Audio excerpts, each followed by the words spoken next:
तो हेलो साथियों, नमस्कार। स्वागत है आपका आपके अपने चैनल सक्सेस जंक्शन एक कदम सफलता की ओर में। मेरा नाम है अतुल शुक्ला और हम लेकर के आ गए हैं आपके लिए एमपी टेट वर्ग 3 पात्रता परीक्षा 2024 हिंदी भाषा एवं पेडागोजी के टॉप 100 प्रश्न। जैसा कि आपको पता है, हम हर एक सब्जेक्ट के टॉप 200 प्रश्न करा रहे हैं। तो हिंदी एवं पेडागोजी का जो फर्स्ट पार्ट है, जिसमें हमने टॉप 100 प्रश्नों को कराया है, वो ऑलरेडी अपलोड कर चुके हैं। इसी का सेकेंड पार्ट हम लेकर के आ गए हैं। इसमें भी हम आपका टॉप 100 प्रश्नों को यहाँ पर कवर करने वाले हैं। ये 2 वीडियो आप देख लीजिए आराम से। हिंदी भाषा एवं पेडागोजी से आप एकदम फ्री हो जाएँगे। बार-बार फिर कुछ और करने की आपको आवश्यकता नहीं होगी। आप आसानी के साथ में इसमें पूरे नंबर ला सकते हैं। तो हिंदी को हल्के में नहीं लेना है, क्योंकि हिंदी आपका पूरे नंबर देने वाला एक सब्जेक्ट है। तो इसको अच्छे से तैयार करके जाना है, अच्छे से पढ़ कर के जाना है, जिससे अगर इसमें पूरे 30 में से 30 नंबर अगर आपके आ जाते हैं, तो आपके ऊपर लोड कम हो जाता है इस एग्ज़ाम को क्वालिफ़ाई करने का, क्योंकि 90 प्लस नंबर ही आपको चाहिए रहते हैं। तो आप अन्य सब्जेक्ट में भी थोड़ा बहुत प्रयास करके आसानी के साथ में क्वालिफ़ाई कर जाएँगे। हर एक सब्जेक्ट के लिए हमने वीडियो बना रखे हैं, तो आपको प्लेलिस्ट देख लेनी है। हमारी प्लेलिस्ट आपको देखने को मिल जाएगी, एमपी टेट फ्री क्लासेस के नाम से चैनल के अंदर प्लेलिस्ट दी गई है। उस पूरी प्लेलिस्ट को आप देख कर के जाइए, आप आसानी के साथ में एग्ज़ाम को क्वालिफ़ाई कर जाएँगे। तो चलिए शुरुआत करते हैं, देखते हैं आज का पहला प्रश्न क्या है। वीडियो को लाइक और चैनल को सब्सक्राइब ज़रूर कर लीजिएगा, जिससे कि बाकी सारी वीडियो सही समय पर आप तक पहुंचती रहें। साथ ही साथ में जो हम एग्ज़ाम एनालिसिस करवाने वाले हैं 10 तारीख से हर शिफ्ट का, वो भी आप तक पहुंचता रहे। और हमारा जो आपको व्हाट्सएप नंबर दिया गया, ये व्हाट्सएप नंबर ज़रूर नोट कर लीजिए। इस पर आपको जितने भी प्रश्न याद रहेंगे एग्ज़ाम सेंटर से बाहर निकलने के बाद में, आप तुरंत इस नंबर पर शेयर कर दीजिएगा अपने नाम के साथ में।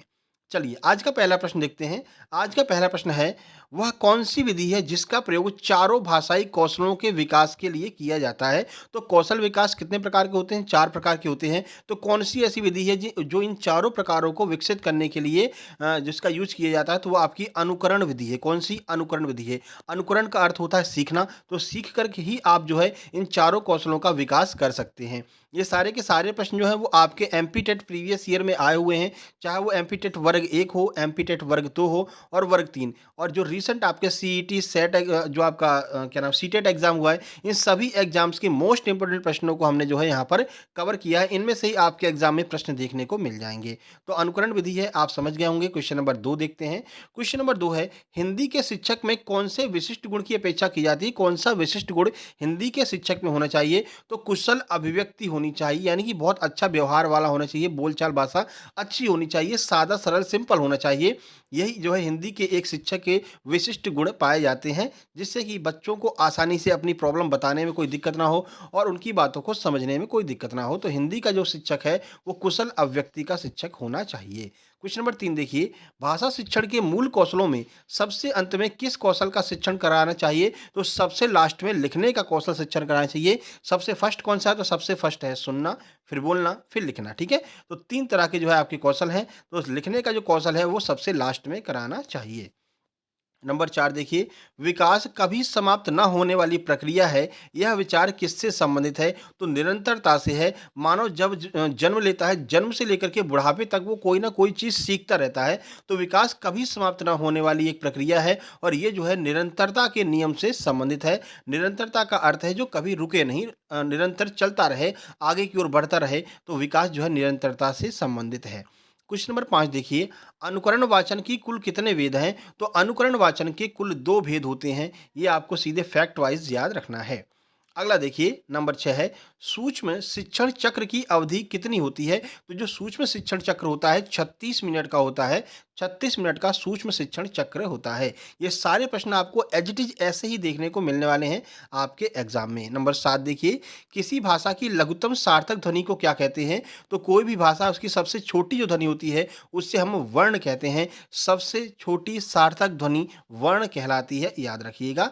नंबर 8 देखिए, सतत एवं व्यापक मूल्यांकन पर प्रभावी रूप से किसके द्वारा बल दिया गया है? तो मुदालियर आयोग के द्वारा यह बल दिया गया है। किस पर? सतत एवं व्यापक मूल्यांकन पर मुदालियर आयोग के द्वारा बल दिया गया है। नंबर 9 देखिए, किस विधि में शिक्षण अधिगम प्रक्रिया को देखा नहीं जा सकता, सिर्फ अनुभव किया जा सकता है? तो ये आपकी पर्यवेक्षित निर्देशित अध्ययन विधि है, जिसमें शिक्षण अधिगम प्रक्रिया को देखा नहीं जा सकता है, सिर्फ और सिर्फ अनुभव कर सकते हैं। नंबर 10 देखिए, न्यूनतम साधनों के माध्यम से सिद्धांत अथवा तथ्यों के स्पष्टीकरण की विधि कौन सी है? तो यह आपकी प्रदर्शन विधि होती है, जिसमें न्यूनतम साधन लगते हैं अपने जो है सिद्धांत अथवा उनके तथ्यों को स्पष्टीकरण करने के लिए सबसे कम साधन लगते हैं, वो आपकी प्रदर्शन विधि कहलाती है। अगला देखिए क्वेश्चन नंबर 11 है, वह शिक्षण विधि कौन-सी है जिसमें वे अध्यापक शिक्षण करें जो विषयगत योजना, योग्यता एवं कौशल की दृष्टि से एक दूसरे के पूरक होते हैं? तो इसे हम दल शिक्षण विधि कहते हैं, जिसमें बहुत सारे शिक्षक जो है एक ही सब्जेक्ट के बहुत सारे शिक्षक जो है आपस में मिलकर के बच्चों को शिक्षण कराते हैं। तो इस शिक्षण को हम दल शिक्षण विधि कहते हैं। अगला प्रश्न देखिए, आपको व्हाट्सएप पर मैसेज भी कर देना है, आप एमपी टेट का एग्ज़ाम दे रहे हैं, आपका एग्ज़ाम डेट क्या है और किस शिफ्ट में आपका एग्ज़ाम है, तो एमपी टेट एग्ज़ाम और डेट लिख करके भेज दीजिएगा, तो हम आपको अपने ब्रॉडकास्ट में जोड़ लेंगे एमपी टेट वाले में। उससे ये फ़ायदा होगा कि जो भी वीडियो होंगी या फिर जो भी कंटेंट होगा, वो आपको प्रोवाइड करा दिया जाएगा उस ब्रॉडकास्ट में। 12 नंबर देखिए, छात्रों के श्रवण व लेखन में समन्वय करना, शुद्ध वर्तनी सिखाने में सहायता करना एवं लेखन की गति में वृद्धि करना किस विधि का मुख्य उद्देश्य होता है? तो यह श्रुत लेखन अभ्यास विधि का मुख्य उद्देश्य होता है। इसमें क्या होता है कि बच्चों को बोल करके लिखाया जाता है, यानी कि जो शिक्षक है वो बोलता रहता है और बच्चे जो है लिखते रहते हैं। तो श्रवण और लेखन दोनों इसमें होता रहता है, सुनते भी रहते हैं, लिखते भी रहते हैं। तो इसको हम श्रुत लेखन अभ्यास विधि कहते हैं। अगला देखिए क्वेश्चन नंबर 13, किसी भी नवीन भाषा को जानने के लिए मातृभाषा एक आधार का कार्य करती है, इस हेतु कौन सी विधि सहायक है? तो व्याकरण अनुवाद विधि सहायक है। मातृभाषा आपके लिए बहुत ज़्यादा महत्वपूर्ण है। आपको कोई भी लैंग्वेज सीखना है तो सबसे पहले जो मातृभाषा है वो उसके लिए बेस का काम करती है। जैसे कि हमारी मातृभाषा हिंदी है, अगर हमको इंग्लिश सीखना है तो हम क्या करेंगे, इंग्लिश में कोई सब्जेक्ट मतलब कोई टेंस एक तरह से पढ़ेंगे तो उसको पहले हिंदी में कन्वर्ट करते हैं अपनी मातृभाषा में, वो अपने आप कन्वर्ट हो जाता है, आप नहीं करते हैं। ये अपने आप कन्वर्ट हो जाता है, क्योंकि जो आपकी भाषा है, जो आपकी मातृभाषा है, वो बेस का कार्य करती है, बेस का कार्य करती है। अगर किसी कोई अंग्रेज है जो हिंदी सीखना चाहता है, तो हिंदी के वाक्यों को पढ़ेगा तो अपने आप और उसका जो है वो इंग्लिश में कन्वर्ट हो जाएगा, ठीक है ना? क्यों? क्योंकि इंग्लिश जो है वो उसकी मातृभाषा है और वो उसके लिए बेस लैंग्वेज का कार्य करती है। बताइए सबके साथ ऐसा होता है कि नहीं? ऐसा होता है तो भाई लाइक कर दो इसी बात पे, ठीक है ना? चलिए क्वेश्चन नंबर 14 देखिए, जान से मारने की इच्छा के लिए एक शब्द कौन-सा होगा? तो जिघांसा जो शब्द है, जिघांसा, ये जान से मारने की इच्छा के लिए एक शब्द होता है, ठीक है? मरने की इच्छा मुमूर्षा कहलाती है, याद रखिएगा। बड़ा कन्फ्यूजन हो जाता है एग्ज़ाम टाइम पे इसमें, तो याद रखना किसी को जान से मारना चाहते हैं, तो जान से मारने की इच्छा जो होगी, वो जिघांसा कहलाती है, ठीक है? जी मतलब अपना जो दम होता है, जो आत्मा होती है, उस जी को घांस कर दो मतलब मार दो एकदम, तो वो जिघांसा कहलाती है। ऐसे आप थोड़ा-सा ट्रिक की मदद से याद कर सकते हैं। 15 नंबर देखिए, सस्वर वाचन में क्या नहीं होना चाहिए? तो स्थानीय बोलियों का प्रभाव नहीं होना चाहिए सस्वर वाचन में। यानी कि जैसे कि आप किसी बच्चे को पढ़ा रहे हैं, बच्चों को बोल रहे हैं कि ये पाठ आप मतलब एक बच्चा खड़ा होकर के वो पाठ बोलेगा और बाकी के सारे बच्चे उसको दोहराएँगे, ठीक है ना? तो इसे हम क्या कहते हैं, सस्वर वाचन। लेकिन इसमें एक बात का ध्यान रखना, स्थानीय बोलियों का प्रभाव नहीं होना चाहिए। जैसे कि अपने यहाँ के अब आप पढ़ा रहे हैं हिंदी भाषा, ठीक है? और अपने यहाँ की ब्रज भाषा है, काहे रे कहाँ कर रहा है, काहे रे कहाँ जा रहा है। तो ये जो लैंग्वेज है, ये जो बोलियाँ हैं, वो इस इन स्थानीय जो भाषाएँ हैं, इनका प्रयोग सस और वाचन में नहीं होना चाहिए, नहीं तो सारे बच्चे वही चीज़ें सीख लेंगे। तो ध्यान रखना, सस और वाचन में स्थानीय बोलियों का प्रभाव नहीं पड़ना चाहिए। 16 नंबर देखिए, भाषा शिक्षण में परंपरागत आरंभिक शिक्षण कौन-सा माना गया है? तो देखिए परंपरागत जो आरंभिक शिक्षण होता है, स्वरों और व्यंजनों को क्रमिक रूप से लिखना एवं सिखाना, ये परंपरागत आरंभिक शिक्षण होता है। किसी भी कक्षा में आप जाइए, कक्षा 1-2 की कक्षा में जाइए, तो जब आप बच्चों को सिखाएँगे किसी भी भाषा को, तो सबसे पहले स्वरों और व्यंजनों को क्रमिक रूप से लिखना सिखाएँगे कि पहले स्वर आएगा बेटा यहाँ तक, अहा तक स्वर है, का से आपका व्यंजन स्टार्ट हो जाता है। तो क्रमिक रूप से जब आप लिखना सिखाते हैं, तो यहाँ पर जो है आरंभिक शिक्षण इस तरह से प्रारंभ होता है किसी भी भाषा का। 17 नंबर देखिए, मातृभाषा को शिक्षा का केंद्र बिंदु माना जाता है, क्यों? क्योंकि वह संपूर्ण पाठ्यक्रम के केंद्र में रहती है, ठीक है? अगर कोई भी आप बालक को शिक्षा दे रहे हैं, आप मैथ पढ़ा रहे हैं, आप इंग्लिश पढ़ा रहे हैं, आप इवन संस्कृत पढ़ा रहे हैं, लेकिन हमारी मातृभाषा हिंदी है, तो आप सारी बातें उसको हिंदी में ही समझाएँगे, भले ही आप इंग्लिश की क्लास ले रहे हैं, ठीक है ना? तो ये मातृभाषा जो है शिक्षा का केंद्र बिंदु माना जाता है, इसीलिए माना जाता है क्योंकि उसी लैंग्वेज में बच्चों को समझ में आता है। बच्चे इंग्लिश को पहले हिंदी में ट्रांसलेट करेंगे, फिर समझेंगे, फिर वापस से इंग्लिश में उसको ट्रांसलेट करके आपको बताएँगे, ठीक है?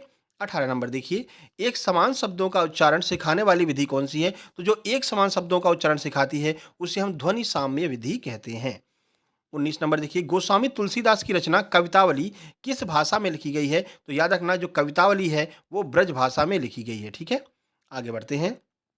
20 नंबर देखिए, यहाँ से एक बात और क्लियर कर लीजिए, कठिन काव्य का प्रेत किसे कहा जाता है? तो केशव दास जी को कठिन काव्य का प्रेत कहा जाता है। ये प्रश्न भी कई बार एग्जाम में पूछा गया है। लिखना, पढ़ना एवं संकेतों का प्रयोग किसके अंतर्गत आता है? तो यह जो है तीनों जो है वो भाषा के अंतर्गत ही आते हैं। लिखना, पढ़ना एवं संकेतों का प्रयोग।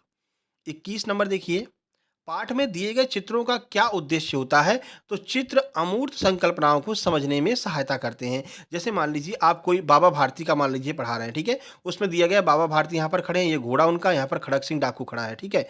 तो ये चीज़ें आपके दिमाग में चलती रहेंगी, अरे बाबा भारती ऐसे होंगे, ठीक है? उनका घोड़ा इतना बड़ा होगा, इतना मजबूत होगा, जिसको देख कर के ये जो डाकू खड़क सिंह है इसने कहा होगा कि बाबा ये घोड़ा तो हमको चाहिए। तो वहाँ पर जो चित्र दिया गया है उससे क्या होता है, आप अमूर्त संकल्पनाओं को भी समझ सकते हैं, सोच सकते हैं। ठीक है? तो अमूर्त संकल्पनाओं को समझने में सहायता करते हैं, जो भी पाठ में चित्र दिए रहते हैं। 22 नंबर देखिए, बच्चे घर एवं समाज से क्या अर्जित करते हैं? तो घर एवं समाज से बच्चे भाषा अर्जित करते हैं। जैसी भाषा आपके घर में बोली जा रही होगी, बच्चे उसी लैंग्वेज को सीख लेते हैं। जैसा हमने आपको पहले एग्ज़ाम्पल भी दिया था इससे पहले वाली वीडियो में, कि अगर भले ही आप हिंदुस्तान के हैं, लेकिन अगर आपके घर परिवार में इंग्लिश लैंग्वेज यूज़ की जा रही है, तो आपको बालकों को इंग्लिश लैंग्वेज ग्रामर वगैरह सिखाने की आवश्यकता नहीं पड़ेगी। बच्चा शुरू से ही वो इंग्लिश बोलना शुरू कर देगा, ठीक है ना? तो इस तरह से जैसा भी परिवेश उसको मिलता है, बच्चा उसी में ढल जाता है। 23 नंबर देखिए, हिंदी शिक्षण की दृष्टि से कौन-सी पद्धति छोटी कक्षाओं की अपेक्षा बड़ी कक्षाओं के लिए सबसे अधिक उपयोगी है? तो जो प्रोजेक्ट पद्धति है, वो बड़ी कक्षाओं में सबसे ज़्यादा उपयोगी होगी। अब क्या आप कक्षा 1-2 के बच्चों को कहेंगे कि भाई ये प्रोजेक्ट कार्य करके तुम लाना, ठीक है? तो क्या ही प्रोजेक्ट कार्य करके ले आएगा, ठीक है? तो जो प्रोजेक्ट विधि है, वो उच्च शिक्षण के लिए है, यानी कि बड़े कक्षाओं के बच्चों के लिए वो फ़ायदे वाली होती है प्रोजेक्ट पद्धति, छोटे बच्चों के लिए ये फ़ायदेमंद नहीं होती है। 24 नंबर देखिए, एक समावेशी कक्षा में भाषा शिक्षण को सुगम बनाने के लिए आप क्या उपाय करेंगे? तो भाषा परिवेश का निर्माण करेंगे, क्योंकि जो समावेशी कक्षा है उसमें हर तरह के बच्चे रहते हैं। समावेशी कक्षा के बारे में पहले आपको बता चुके हैं, हर तरह के बच्चे समावेशी कक्षा में रहेंगे, मतलब अलग-अलग लैंग्वेज वाले भी रहेंगे, अमीर भी रहेगा, गरीब भी रहेगा, एससी, एसटी, ओबीसी, जनरल, हर एक कास्ट के लोग जो है वो यहाँ पर समावेशी शिक्षा मतलब कि कक्षा में रहते हैं। तो ऐसे में आप क्या उपाय करेंगे भाषा शिक्षण को सुगम बनाने के लिए? तो एक भाषा का परिवेश यहाँ पर बनाएँगे, यानी कि एक लैंग्वेज को डिसाइड कर लेंगे कि हम हिंदी लैंग्वेज में बच्चों को पढ़ाएँगे, तो उसी तरह का परिवेश यहाँ पर आप डेवलप कर देंगे, जिससे कि बच्चे जो है वो अपनी लैंग्वेज में उस हिंदी भाषा को कन्वर्ट करके सीख सकें। तो भाषा परिवेश का आप निर्माण यहाँ पर करेंगे। 25 नंबर देखिए, त्रिभाषा सूत्र की रचना कब हुई थी? तो 1956 में हुई थी। सीधे फैक्ट वाला प्रश्न है। अगला देखिए, कवि श्रेष्ठ में कौन-सा समास होगा? तो कवि श्रेष्ठ में आपका तत्पुरुष समास होगा। कवियों में श्रेष्ठ है जो, अर्थात तत्पुरुष समास इसमें आपका यूज़ होगा। 27 नंबर देखिए, महात्मा में कौन-सी संधि होगी? तो दीर्घ स्वर संधि होगी महात्मा में। महा प्लस आत्मा आपका महात्मा हो जाएगा। तो दीर्घ स्वर संधि का यूज़ महात्मा में होगा। 28 नंबर देखिए, प्रबुद्ध शब्द का क्या अर्थ होता है? तो प्रबुद्ध शब्द का अर्थ है जागा हुआ या फिर जागृत। भगवान बुद्ध से आप याद कर सकते हैं कि बुद्ध को जब ज्ञान की प्राप्ति हो गई थी तब वो बुद्ध कहलाए, नहीं तो उससे पहले क्या थे? वो सिद्धार्थ थे, ठीक है? तो बुद्ध मतलब प्रबुद्ध, प्रबुद्ध का अर्थ है जिसको ज्ञान की प्राप्ति हो गई है, जिसका मन, जिसका हृदय जागृत हो गया है, उसे हम प्रबुद्ध कहते हैं। 29 नंबर देखिए, मरने की इच्छा की देखिए, कहा था ना मारने की इच्छा और मरने की इच्छा अलग-अलग है। मरने की इच्छा के लिए एक शब्द मुमूर्षा होगा, क्या होगा? मुमूर्षा होगा, याद रखिएगा। अगला देखिए, मनोरम में कौन सी संधि होगी? तो मनः प्लस रम, ये आपका मनोरम हो जाएगा, ठीक है? तो विसर्ग संधि मनोरम के अंतर्गत आएगी। शिक्षण अधिगम का स्तर कौन-कौन से हैं? तो देखिए, शिक्षण अधिगम का स्तर कौन-सा है? तो परावर्ती, अवबोध एवं स्मृति स्तर, ये 2 तरह के स्तर होते हैं शिक्षण अधिगम में। अगला देखिए, व्याकरण शिक्षण की प्राथमिक स्तर पर सबसे उचित विधि कौन-सी है? तो आगमन विधि जो है, वो अगर आप व्याकरण सिखाना चाहते हैं बच्चों को प्राथमिक स्तर पर, तो आगमन विधि का प्रयोग करेंगे, और आगमन विधि के बारे में इससे पहले वाली वीडियो में पूरा आपको डिटेल में समझा चुके हैं। देखिए, भाषा के आधारभूत कौशल कौन-कौन कैसे आते हैं? अगर भाषा के आधारभूत कौशल आपको सीखना है तो कैसे आएँगे? तो ये हमेशा अर्जित किए जाते हैं, ये हमेशा सीखे जाते हैं, जो भाषा के आधारभूत कौशल होते हैं, जो बालक अपने परिवार से, अपने आस-पास के परिवेश से सीखता है। अगला देखिए 34 नंबर, पाठ पढ़ाने के बाद किस तरह के सवाल बच्चों की समझ का मूल्यांकन करने में सहायक नहीं होते हैं? आपने कोई पाठ पढ़ा दिया, अब कौन सा सवाल नहीं पूछना है आपको? तो या वाले प्रश्न, यानी कि यदि और या तो वाले प्रश्न, ये क्या होते हैं? ये मतलब कन्फ्यूजन क्रिएट करते हैं बच्चों में। आपने पाठ को पढ़ा दिया, अब आप पूछ रहे हो कि यदि बाबा भारती नहीं होते तो क्या होता? तो ये प्राथमिक जो बच्चे होते हैं कक्षा 1, 2, 3, 4 के, वो इतना नहीं मतलब डेवलप हो पाते, उनका माइंड इतना नहीं डेवलप होता है कि आपको जो है यदि और या तो वाले प्रश्नों का जवाब दे सकें। तो जो प्राथमिक कक्षा में पाठ पढ़ाने के बाद में ऐसे क्वेश्चन आपको नहीं पूछने हैं। आपने किताब भी अगर पढ़ाई होगी तो उसमें भी देखे होंगे आपने, यदि और या तो वाले प्रश्न वहाँ पर नहीं पूछे जाते हैं जो कन्फ्यूजन क्रिएट करते हैं। 35 नंबर, अभ्यास के नियम को अधिगम का एक नियम किसने स्वीकार किया है? तो थार्नडाइक महोदय के द्वारा अभ्यास के नियम को अधिगम का एक नियम जो है स्वीकार किया गया है। 36 नंबर देखिए, 36 नंबर है, किसे पाठ योजना निर्माण का सर्वाधिक लाभ मिलता है? तो शिक्षक को, एक शिक्षक को पाठ योजना निर्माण का सर्वाधिक लाभ मिलता है। आपने बीएड डीएड किया होगा तो आपने पाठ योजना बनाना सीखा होगा। उसमें क्या होता है कि आप मान लीजिए कक्षा 8 के बच्चे को पढ़ाने आप जा रहे हैं, कक्षा 8 के बच्चों को, तो आप पहले ही डिसाइड कर लेंगे कि आज हम इतने बजे ये क्लास स्टार्ट करेंगे। सबसे पहले उसको इंट्रोडक्शन देंगे, फिर ये करेंगे, फिर ये करेंगे, फिर लास्ट में प्रश्न पूछेंगे, उसके बाद में प्रोजेक्ट करने के लिए देंगे। देखिए, एक पाठ योजना का आपने निर्माण कर लिया, ठीक है? कि ऐसे-ऐसे हम बच्चों के साथ में ऐसे-ऐसे पढ़ाएँगे, ऐसे-ऐसे आगे का कार्यक्रम करेंगे। तो ये शिक्षक के लिए फ़ायदेमंद होता है। शिक्षक उसी के अकॉर्डिंग कार्य करता है और कक्षा को समाप्त कर लेता है आसानी के साथ में। तो शिक्षक के लिए पाठ योजना का निर्माण सर्वाधिक लाभकारी होता है। नहीं तो आपको पता ही नहीं है भैया क्या पढ़ाना है, कैसे क्वेश्चन करने हैं, तो फिर वहाँ क्लास में जाकर के फिर परेशान होते हैं। भाषा अधिगम में बोलना का संबंध किससे है? तो भाषा के उच्चरित रूप एवं अभिव्यक्ति पक्ष से बोलने का संबंध होता है। बोलने का अर्थ है कि आप जो भी भाषा आपने सीखा है, उसका आप उच्चारण कीजिए, उसको बोलिए, यही जो है बोलने से संबंधित होगा। अगला है क्वेश्चन नंबर 38 है, उपचारात्मक शिक्षण का एकमात्र लक्ष्य क्या होता है? तो बच्चों के अधिगम से संबंधित समस्याओं को हल करना, ये उपचारात्मक शिक्षण का हल मतलब कि मुख्य उद्देश्य होता है कि जो भी समस्या बच्चे को आ रही है, उसको आपको सॉल्व करके देना, उसका सॉल्यूशन निकाल कर देना है। 39 नंबर, थार्नडाइक के सीखने के नियमों के अनुसार मुख्य नियम के अंतर्गत कौन-सा नियम शामिल है? तो जो अभ्यास का नियम है, वो थार्नडाइक महोदय के मुख्य नियमों में शामिल रहेगा। आचार और विचार में कौन-सा समास रहेगा? तो जहाँ पर भी आपको और लगा दिख जाए या बीच में ऐसा लगा दिख जाए यानी कि हाइफ़न लगा दिख जाए, तो समझ लीजिए वो द्वंद्व समास है जो एक दूसरे को जोड़ रहा है। आचार और विचार, दिन और रात, ये सारी चीज़ें होती हैं, माता और पिता, तो ये सारी चीज़ें जो होंगी, ये आपकी द्वंद्व समास के अंतर्गत आएँगी। 41 नंबर, अधिक शब्द की उत्तमा अवस्था क्या होगी? यानी कि सुपरलेटिव डिग्री जो है, वो अधिक शब्द की क्या होगी? तो वो होगी अधिकतम। क्या होगी? अधिकतम। ठीक है? अगला देखिए। 42 नंबर, कर्मवीर शब्द में कौन-सा समास है? तो कर्मवीर शब्द में तत्पुरुष समास हो जाएगा।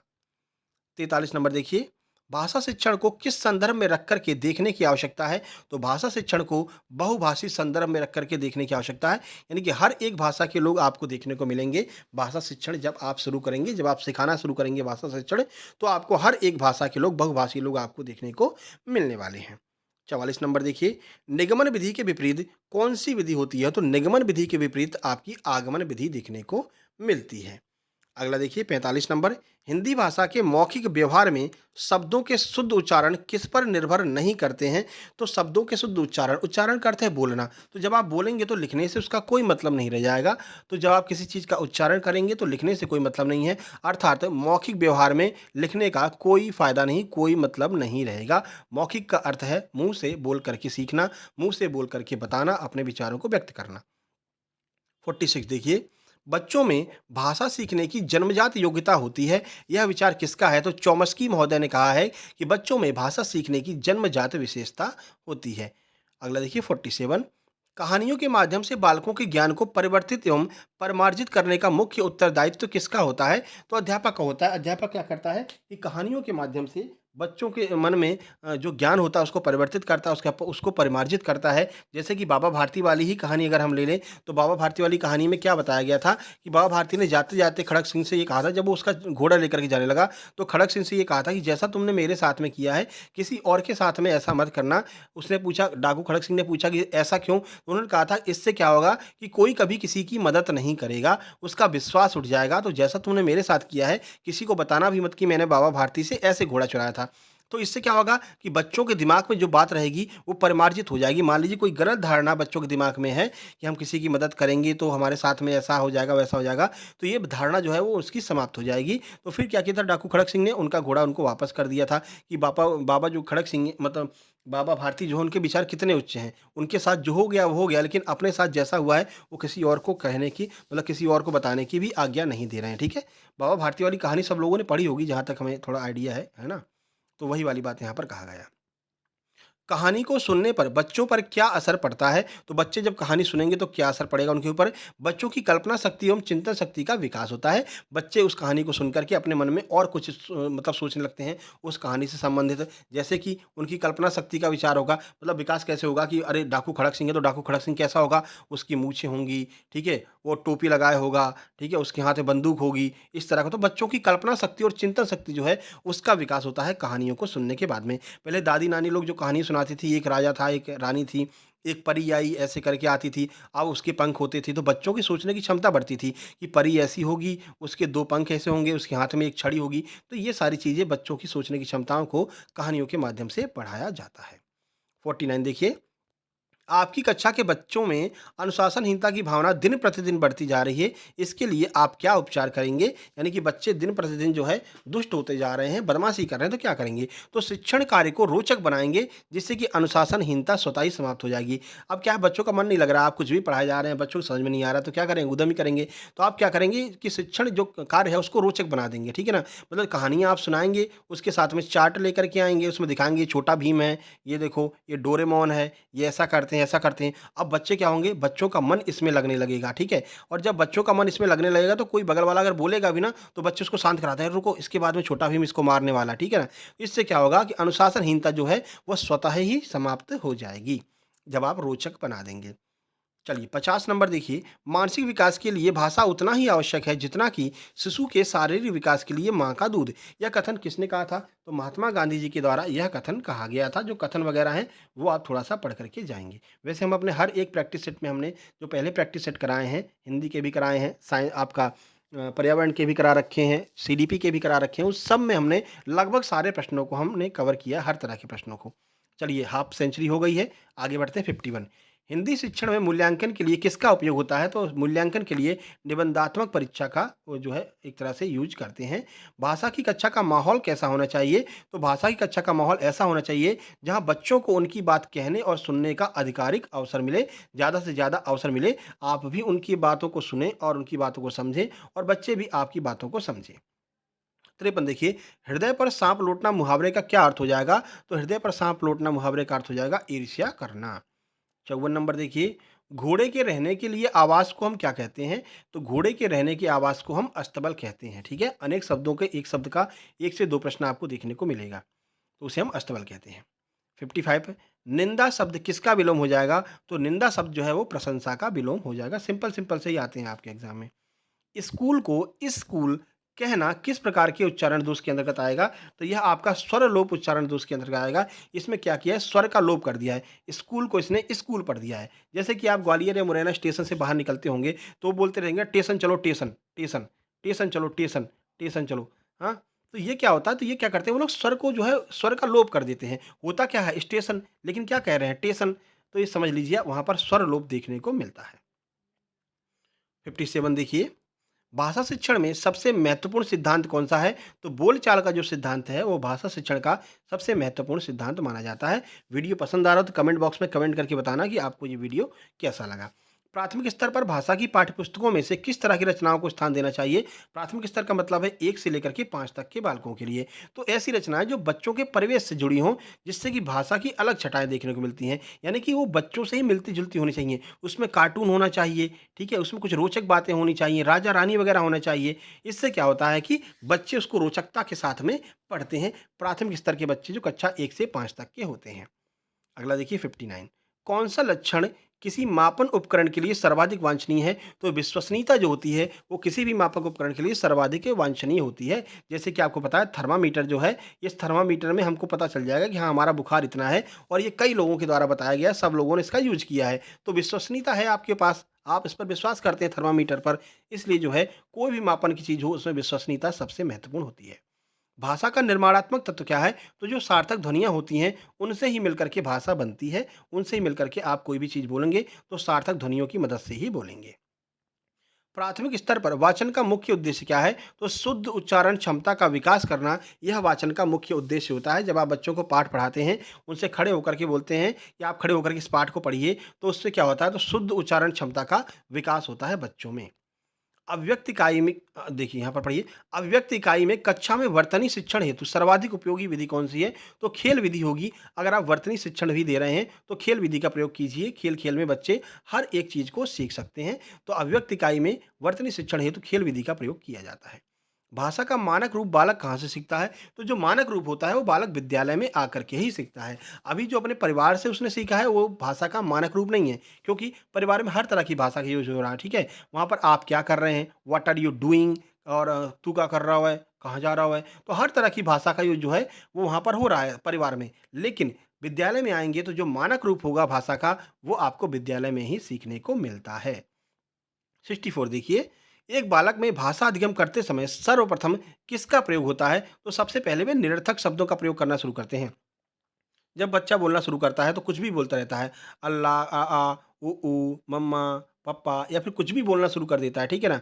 कुछ भी अड़ा, ला, ला ऐसा बोलना शुरू करता है। तो शुरुआत किससे करता है? निरर्थक शब्दों से वह शुरुआत करता है, ठीक है? तो भाषा अधिगम में सबसे पहले बच्चा निरर्थक शब्दों से शुरुआत करता है, फिर धीरे-धीरे सही शब्दों को जोड़ करके जो अर्थ वाले शब्द होते हैं, जैसे कि माताजी, पिताजी इन शब्दों का उच्चारण करना शुरू कर देता है। लेकिन शुरुआत वह निरर्थक शब्दों से ही करता है जिसका कोई अर्थ नहीं निकलता है। अगला देखिए, किसी दिए गए कार्य को करते समय बच्चे स्वयं आनंद लेते हुए अनुभव प्राप्त करते हैं, हम इसे क्या कहेंगे? तो जब बच्चे स्वयं आनंद लेते हुए अनुभव प्राप्त करेंगे तो इसे हम ड्रिल और अभ्यास कार्य कहते हैं। अगला देखिए, 66 सहचर्य विधि में भाषा की आरंभिक शिक्षा प्रदान कैसे की जाती है? तो जो सहचर्य विधि होती है उसमें आरंभिक शिक्षा जो है वो खेल-खेल में प्रदान की जाती है बच्चों को, जो बिल्कुल छोटे बच्चे होते हैं। 67 देखिए, दिए हुए प्राप्तांकों के समूह में जो प्राप्तांक बहुधा सबसे अधिक बार आता है उसे हम क्या कहते हैं? तो उसे हम बहुलांक कहते हैं, या गणित में उसे हम बहुलक कहते हैं। जैसे कि 1, 2, 1, 3, 4, 1, 5 और इसमें कहेंगे बहुलक बताइए। तो बहुलक का अर्थ है जो सबसे ज़्यादा बार आया है, तो सबसे ज़्यादा बार क्या आया? 1 आया है, तो बहुलक आपका क्या हो जाएगा? 1 हो जाएगा। तो सबसे ज़्यादा बार यूज़ होता है उसे हम बहुलांक कहते हैं। 68 देखिए, निराशा शब्द में कौन-सी संधि का प्रयोग हुआ है? तो विसर्ग संधि का प्रयोग निराशा शब्द में हुआ है। निहि प्लस आशा इक्वल टू निराशा, ठीक है? इक्वल टू निराशा हो जाएगा। चलिए 69 देखिए, वृश्चिक का क्या अर्थ होगा? तो वृश्चिक का अर्थ होता है बिच्छू, ये तो सीधा-सीधा है, ठीक है? वृश्चिक का अर्थ बिच्छू होता है। वृश्चिक एक राशि भी होती है, ठीक है ना? 70 देखिए, किस छंद में 26 मात्राएँ होती हैं, 14-12 पर यति होती है और चरण के अंत में लघु गुरु का होना आवश्यक है? तो ये आपका गीति का छंद होता है, जिसमें 26 मात्राएँ होंगी, 14-12 पर यति होगी और लास्ट में लघु गुरु होना आवश्यक रहता है। 71 देखिए, लेखन कौशल का मुख्य उद्देश्य क्या है? तो अपने विचारों की अभिव्यक्ति जो है, यही लेखन कौशल का मुख्य उद्देश्य होती है। पहले लोग जो है बड़े-बड़े साहित्य लिखते थे, तो कैसे लिखते थे? वो अपने विचारों को अभिव्यक्त करते थे लेखन कौशल के माध्यम से। 72 हिंदी भाषा के प्रति रुचि उत्पन्न करना, यह उद्देश्य किसके लिए है? तो प्राथमिक स्तर के बालकों के लिए यह उद्देश्य है कि प्राथमिक स्तर में ही बालकों को हिंदी भाषा के प्रति रुचि उत्पन्न हो जाए, जिससे कि वे हिंदी भाषा को आगे बढ़ा सकें। इसलिए प्राथमिक स्तर पर ही बच्चों को हिंदी भाषा का अधिगम दिया जाता है। चलिए आगे बढ़ते हैं, देखिए 73 नंबर देखते हैं। तो भाई 27 मिनट की वीडियो हो चुकी है, थोड़ा-सा स्पीड तेज़ करते हैं, बहुत लंबी वीडियो हो जाएगी। 73 है, काजल पढ़ते समय अनेक बार अटकती है, उसे पढ़ने में कठिनाई होती है। उसकी समस्या किससे संबंधित होती है? आपका डिस्लेक्सिया से संबंधित होती है। पढ़ने में कठिनाई होगी तो आपको डिस्लेक्सिया होगा, कैलकुलेशन करने में या गणित को पढ़ने में आपको कठिनाई होगी तो डिसकैल्कुलिया हो जाएगा। ये सब आपको ऑलरेडी प्रीवियस वीडियो में बता चुके हैं हम। 74 देखिए, शिक्षण क्रियाओं तथा उद्देश्यों के आलेख को पाठ योजना कहते हैं। पाठ योजना की यह परिभाषा किसके द्वारा दी गई थी? तो बी सिंह महोदय के द्वारा यह परिभाषा दी गई थी कि शिक्षण क्रियाओं तथा उद्देश्यों के आलेख को हम पाठ योजना कहते हैं। 75 देखिए, अधिगम अनुभव केंद्रित इकाई योजना में किस पर अधिक बल दिया गया है? तो इसमें जो है छात्र अनुक्रिया पर अधिक बल दिया गया है अधिगम अनुभव केंद्रित इकाई योजना में। 76 शैक्षणिक निदान के प्रयोजन से क्या आशय है? तो विषय वस्तु को संबंधित कठिनाइयों एवं कमजोरियों का पता लगाना, यही शैक्षणिक निदान कहलाता है कि बच्चों को क्या प्रॉब्लम आ रही है, कहाँ पर दिक्कत आ रही है, उसी को हम शैक्षणिक निदान कहते हैं, प्रॉब्लम सॉल्यूशन को। 77 एक भाषा शिक्षक के रूप में सबसे बड़ी चुनौती क्या होगी? तो बहुभाषिक कक्षा के शिक्षक के लिए उचित रणनीतियाँ तय करना, यानी कि वहाँ पर समावेशी कक्षा है, बहुत सारे बच्चे अलग-अलग भाषा के यहाँ पर पढ़ रहे हैं, तो सबसे बड़ी चुनौती ये होगी कि उन बच्चों को किस भाषा में समझाना है। तो बहुभाषिक कक्षा के लिए उचित रणनीति तय करना, यह एक शिक्षक के लिए प्रॉब्लम क्रिएट करता है। 78 किस विधा की शिक्षण के समय आप मौन पठन को महत्व देंगे? तो जो निबंध विधा होती है, जब आप निबंध को समझा रहे होंगे तो आप कहेंगे कि बच्चों आप लोग मौन होकर के मन-मन में पढ़िए, तो निबंध को हम मन-मन में पढ़ने का प्रयास करते हैं। 79। नई बातों की खोज करना एक प्रकार का सीखने की कौन-सी प्रभावशाली विधि है? अगर नई बातों की आप खोज कर रहे हैं, तो यह आपकी परीक्षण करके सीखने वा के जो है एक विधि के अंतर्गत आएगी। परीक्षण करके सीखने का अर्थ है खोज करके किसी चीज़ को सीखना। तो नई बात अगर आप कोई यूज़ कर रहे हैं या नई बात को सीख रहे हैं, तो परीक्षण करके सीखना के अंतर्गत आ जाएगी। 80 नंबर देखिए, समावेशी शिक्षा में सबसे अधिक महत्वपूर्ण क्या होता है? तो विशिष्ट शिक्षा योजना जो है, वो सबसे अधिक महत्वपूर्ण हो जाएगी क्योंकि बहुत सारे बच्चे बैठे हुए हैं, तो एक विशिष्ट शिक्षा योजना हम बनाएँगे उन बच्चों को पढ़ाने के लिए। 81 प्रत्येक पाठ के अंत में क्या होना चाहिए? तो पाठ का सार अवश्य होना चाहिए प्रत्येक पाठ के अंत में। पाठ कितना भी बड़ा हो, लेकिन लास्ट में उसकी समरी अवश्य होना चाहिए। इस पाठ का यह निष्कर्ष निकलता है। 82 भाषा के मूल्यांकन में सामूहिक चर्चाएं असफल क्यों हो जाती हैं? क्योंकि विचारों का मेल ना होने से। जो सामूहिक चर्चाएं होती हैं यानी बहुत सारे लोग बैठ करके जब बात करते हैं तो ज़्यादातर असफल क्यों रहती है? क्योंकि उनके विचारों का मेल नहीं होता है। ठीक है ना? आगे बढ़ते हैं। देखिए डिटेल में वीडियो भी हमने बनाई है। सबसे पहले मैंने प्रैक्टिस सेट की शुरुआत की थी। लगभग हम 35 से 36 वीडियो बना चुके हैं। प्लेलिस्ट में आपको हर चीज़ देखने को मिल जाएगी। वहाँ पर हमने एक-एक ऑप्शन को एलिमिनेट करके एक-एक ऑप्शन के बारे में पूरा डिटेल में जानकारी दी है। तो अगर आपके पास में समय है तो आप शुरू से जो है देखिएगा प्लेलिस्ट को। छंदोबद्ध जो रचना है वो क्या कहलाती है? तो जो पद्य रचनाएँ होती हैं उसमें छंद, अलंकार सबका प्रयोग किया जाता है। जो छंदोबद्ध रचनाएँ हैं वो पद्य के अंतर्गत आ जाती हैं। 84 देखिए 84 है विभिन्न कार्यक्षेत्र से जुड़ी हुई प्रयुक्तियों से परिचय करवाने के अवसर जुटाने चाहिए क्यों?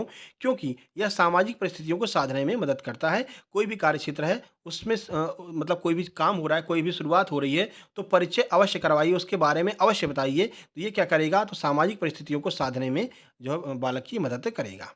85 सतत मूल्यांकन का एक निहितार्थ क्या है? तो बच्चों के भाषा प्रयोग का निरंतर अवलोकन करना, यही सतत मूल्यांकन कहलाता है कि बच्चा सीख रहा है, तो वो सीखने का कहाँ यूज़ कर रहा है। मान लीजिए भाषा आपने सिखाई है, तो बच्चा अच्छी तरह से भाषा को बोल रहा है कि नहीं बोल रहा है, कोई गलत शब्दों का प्रयोग तो नहीं कर रहा है, तो सतत मूल्यांकन जो है, भाषा प्रयोग पर निरंतर अवलोकन करना कहलाता है।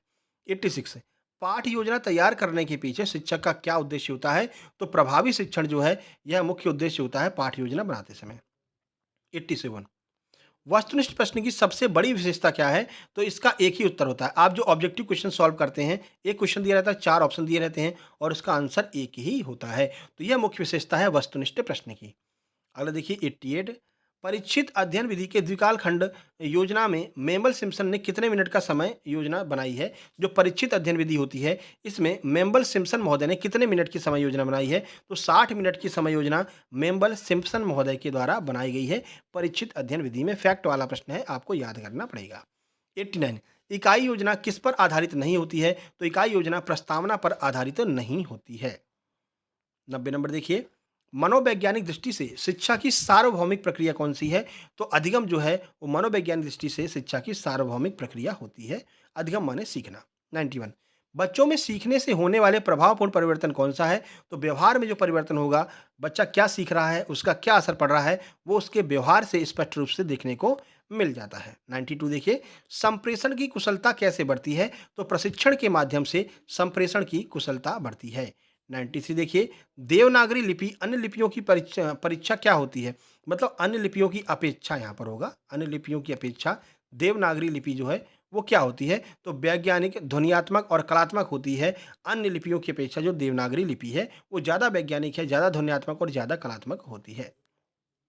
94 है भाषा सीखने के लिए कौन सा एक कारक सर्वाधिक महत्वपूर्ण है? सबसे ज़्यादा जो है इफेक्ट डालता है, कौन सा कारक है? तो समृद्ध भाषिक वातावरण। वहाँ पर वातावरण अच्छा होना चाहिए। मान लीजिए आपने आज बालक को खड़ी हिंदी सिखाई है, बालक अच्छे से बोल रहा है, या फिर इंग्लिश सिखा लिया आपने, बालक अच्छे से बोल रहा है, लेकिन घर पर पहुँचा तो फिर वही अपनी जो देसी लैंग्वेज है वही बोलना घर के लोगों ने शुरू कर दिया। तो यहाँ पर क्या है, समृद्ध भाषिक वातावरण नहीं है। आप बालक को कुछ भी सिखा कर भेजिए, अगर घर पर वही सारी चीज़ें वो सीखेगा तो दिक्कत हो जाएगी। लेकिन अगर आपने इंग्लिश सिखाई है आज और घर पर भी बोल दिया कि घर पर जितने लोग हैं वो सब लोग इंग्लिश भाषा का ज़्यादा से ज़्यादा यूज करेंगे, तो वो एक अच्छा जो है भाषिक वातावरण कहलाएगा। अगला देखिए प्रबलन का सिद्धांत क्या कहता है? तो प्रबलन का सिद्धांत कहता है सीखने का आधार ही आवश्यकता की पूर्ति है। यह प्रबलन के सिद्धांत में कहा गया है। उद्गम का विलोम क्या होगा? तो उद्गम का विलोम विलय होता है। जैसे कि कोई नदी, मान लीजिए नर्मदा नदी अमरकंटक से उद्गम नर्मदा नदी का हो रहा है, विलय कहाँ पर होता है? तो अरब सागर में जाकर के गिर जाती है। तो उद्गम का अंत उल्टा जो होगा वो क्या हो जाएगा? विलय हो जाता है। 97 सप्तऋषि में कौन सी संधि है? तो सप्तऋषि में गुणस्वर संधि होती है। संधि के बारे में आपने ऑलरेडी पढ़ रखा होगा। 98 देखिए, वाइगॉस्की के विचारों पर आधारित कक्षा में सबसे अधिक बल किस पर दिया जाता है? तो परस्पर अंतःक्रिया में क्रिया पर जो है सबसे अधिक बल दिया गया है वाइगॉस्की के जो विचार हैं उसमें। 99 किस बोली में कृष्ण काव्य रीतकालीन साहित्य का सृजन हुआ है? यानी कृष्ण जी पर जो भी काव्य लिखे गए हैं या जो जो भी रीतकालीन काव्य लिखे गए हैं उसमें किस बोली का सर्वाधिक प्रयोग हुआ है? तो ब्रज भाषा का सर्वाधिक प्रयोग हुआ है, क्योंकि कृष्ण जी जो है ब्रज में ही रहते थे। 100 नंबर देखिए, मनुष्य को अपने दैनिक जीवन में सबसे अधिक कौन सी क्रिया करनी पड़ती है? तो आपको पता ही है, मनुष्य सबसे अधिक चीज़ों को सुनता है। तो सुनने की क्रिया जो है, आपको ऑप्शन दिया रहेगा सुनने की, बोलने की, लिखने की, पढ़ने की। तो याद रखिएगा, सुनने की क्रिया सबसे अधिक मनुष्य के द्वारा की जाती है।